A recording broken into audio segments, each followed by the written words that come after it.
So over the past year, about 230,000 people were arrested in the United States by ICE and deported by the Trump administration. That's more than the total number of deportees during President Biden's entire four-year term. Now, under Trump's immigration crackdown, ICE agents are picking people off the streets and from their homes at a very high rate. But what tools are enabling them to target neighborhoods? Joseph Cox is the founder of 404 Media and has done extensive reporting on the federal agency and its expanding surveillance technologies. He speaks to Hari Srinivasan about the role of Palantir in facilitating all of this. Paula, thanks. Joseph Cox, thanks so much for joining us. You and your team at 404 have been doing a series of stories about how technology is being used in the mass deportations and the raids that we're seeing around the country by ICE. One of your most recent articles was titled Elite, the Palantir app ICE uses to find neighborhoods to raid. In it, you write, Palantir is working on a tool for immigration and customs enforcement that populates a map with potential deportation targets, brings up a dossier on each person, and provides a confidence score on the person's current address. Now, you've learned that ICE is using it to find locations where lots of people it might detain could be based. How does this work? So it is a map interface, and an ICE official will simply draw a circle or a square onto that map, and all of these small pins will appear. They'll then click onto one of those pins, and that will be a specific person, or in ICE's sort of vernacular, a target. That'll be their name, date of birth, a photo if they have it, and as you said, the address and the address confidence score. Elsewhere in the user guide I obtained explaining how this tool works, it says these addresses can come from the Department of Health and Human Services, USCIS, which is part of DHS, and various other sources as well. It seems to be a tool that brings together data from all of these usually separate places and sources and brings it into a sort of all-in-one single tool that ICE can use to find neighborhoods to raid, maybe write up target lists, and eventually supervisors to approve those lists and send people out into the field. So how did you confirm the connection between ICE and the company Palantir? So ELITE is an acronym, and then in the user guide, the full text of that was spelled out. I then, as I usually do when I get leaked documents, I started Googling around. The only mention of that spelled out acronym on the entire web was included in a Palantir contract for $29.9 million. To me, that made a very solid link between this particular tool and Palantir. And of course, last year, we already reported that Palantir was working on immigration enforcement for the second Trump administration. They were doing various data analytics services and products and that sort of thing. But this was really the first link that we got between, oh, they're making this specific tool and ICE is using it. It was finally bridging that divide between Palantir doing some, frankly, obscure technology work over here and what is actually happening on American streets. So what does ELITE, the acronym, stand for? ELITE stands for Enhanced Leads Identification and Targeting for Enforcement. That is a very unique acronym. You mentioned that there's a confidence score. So how's that calculated? According to the user guide, there are two main metrics that dictate or influence that confidence score. The first is the source of that data, so the Department of Health or wherever it may come from. And the second one is the recency, as in when was the last time that address was updated. And that's especially important for ICE because when it's trying to find people to detain and deport, and those could be, people with no criminal conviction, or it could be what they describe as, the most wanted or the worst of the worst, or whatever it may be that DHS, it may be however DHS is describing that. Those addresses are really, really important for ICE because they can finally try to track down where that specific person may be. And that's why they have a confidence score. They want to be quite efficient in what they're doing. They don't want to be sending personnel around randomly. They do want to find a specific location to go and target. And that is what this tool at least hopes to do. Do you know if this tool has been and is being used in the raids that we're seeing around the country? So in December, ICE officials and Customs and Border Protection officials gave really illuminating testimony in a case going on there. It was discussing an immigration raid that happened in October.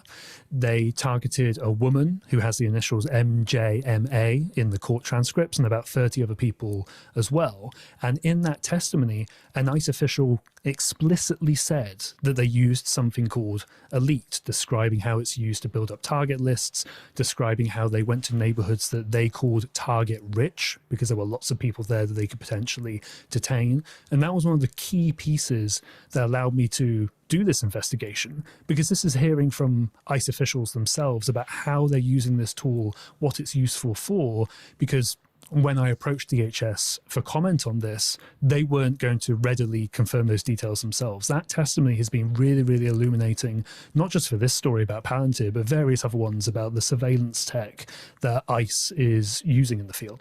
Is anything that Palantir is doing today illegal? As far as I know, nothing that Palantir is doing is illegal. This data sharing between agencies is the fruit of an executive order from President Trump, so it is legally authorized in that sense.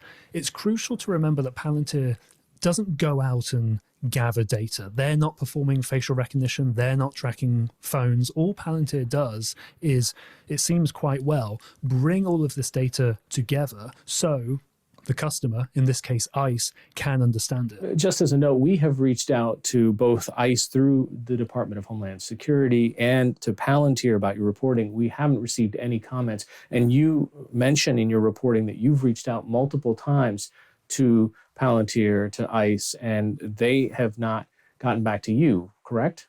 Yeah, I have heard from the company once or twice over my several months of reporting, and usually they say they regret that the leaks have happened rather than commenting on the substance of the leaks themselves. I would say it's much more interesting to look at what they say internally, of course, and Palantir justifies its work with ICE by saying it believes it can make ICE's work more efficient, more transparent, more accountable. Ultimately, ICE is the one deciding how to use this technology, if they use it at all. ICE is the one that decides we're going to detain this person or track down people in this neighborhood. Wired recently had an interesting report about internal communications at Palantir, where there were several employees that were very concerned about how the company's products are being used in ICE enforcement. And quoting from the Wired story now, they were talking about an internal wiki, kind of a reference base inside Palantir that employees all have access to. And it said, the wiki acknowledges, quote, increasing reporting around U.S. citizens being swept up in enforcement action and held, as well as reports of racial profiling allegedly applied as pretense for the detention of some U.S. citizens, but argues that Palantir's customers at ICE remain committed to avoiding the unlawful, unnecessary targeting, apprehension, and detention of U.S. citizens wherever and however possible. We should note that Wired also said that they tried to reach out for comment and did not receive one. So it's interesting that there is kind of this internal tension, at least from employees. Yeah, we saw this in the first Trump administration as well. When Palantir was doing some work with ICE, it was specifically working on a system called ICM for Homeland Security investigations. You know, that's the part of ICE which focuses on cybercrime or child abuse or money laundering, that sort of thing.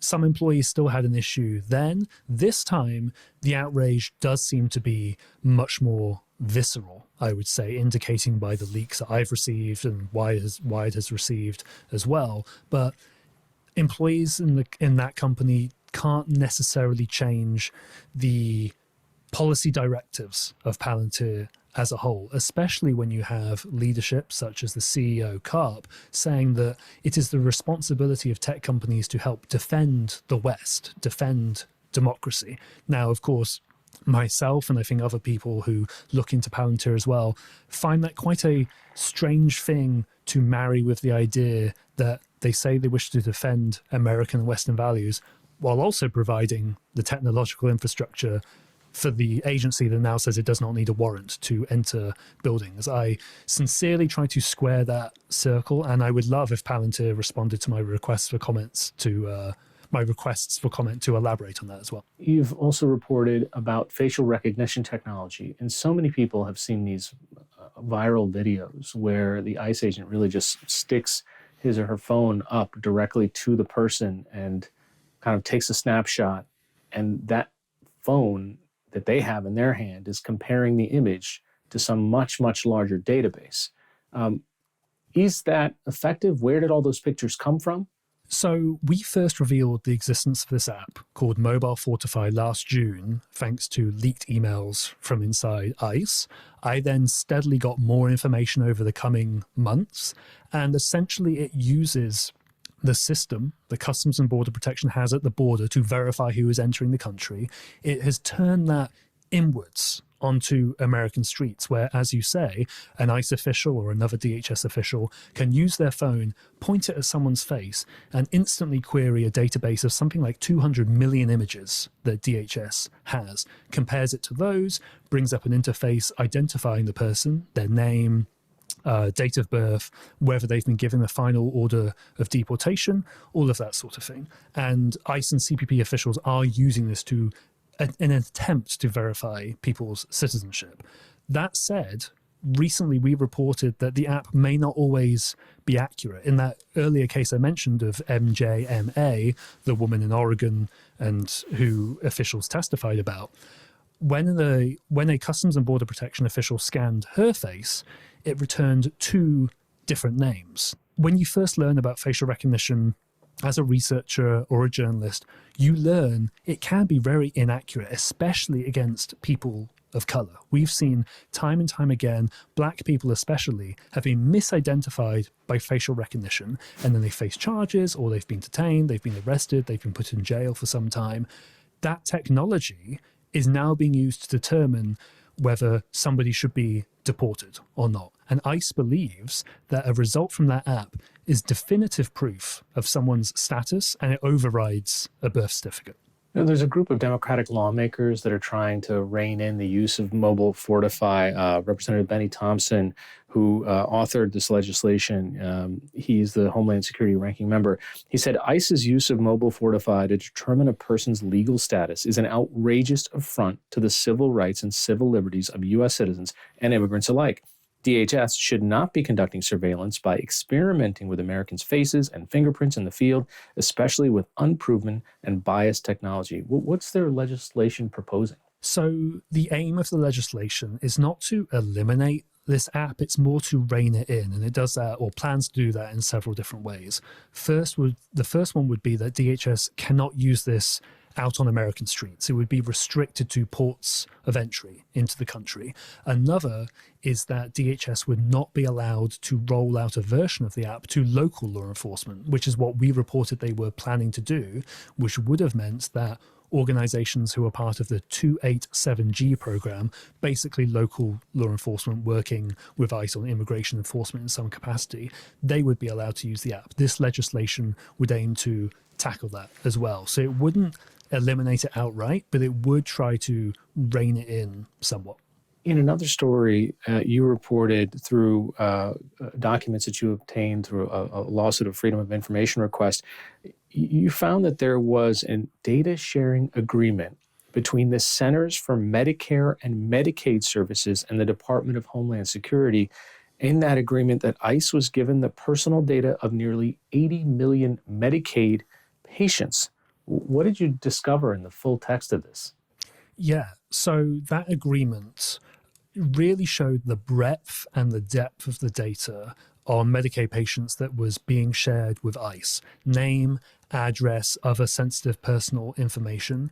And I think it just goes to show that ICE, as an agency, is turning to very novel ways to get information that it believes is useful to its mission. So as well as that Medicaid data, there is, of course, the data sharing between the IRS and ICE now, which was unprecedented. Of course, the idea being that IRS won't share data with ICE, so undocumented people will be encouraged to still pay their taxes. That is now out of the window.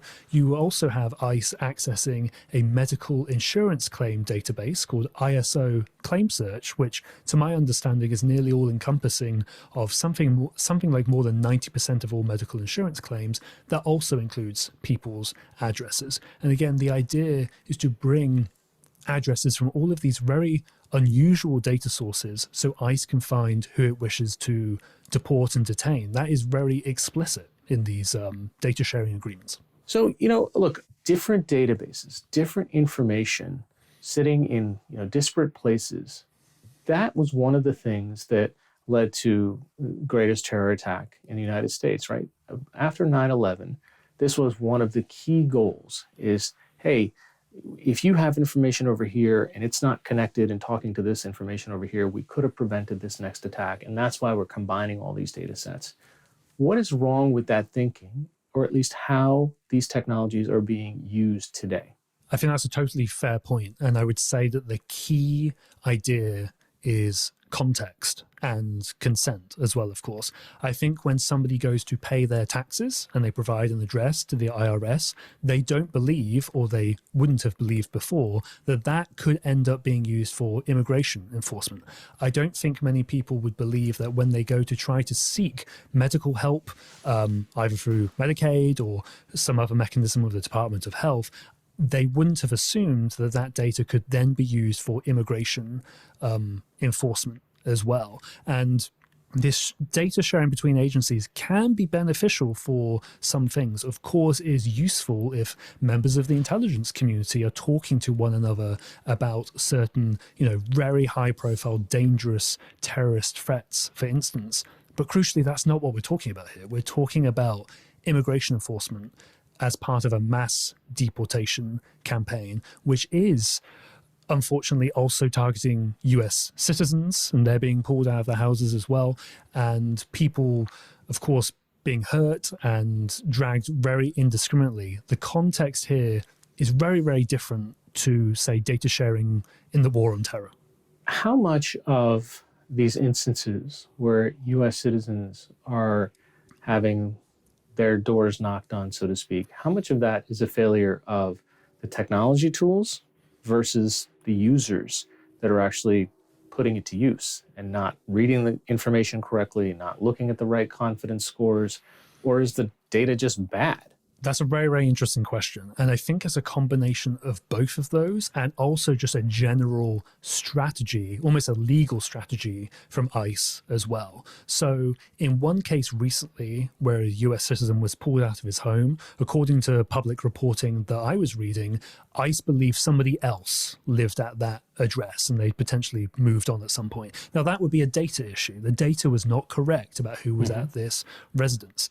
That said, ICE also believes it can now enter properties without a search warrant. It believes that does not violate the Fourth Amendment, according to a memo the Associated Press obtained. So there are two things there.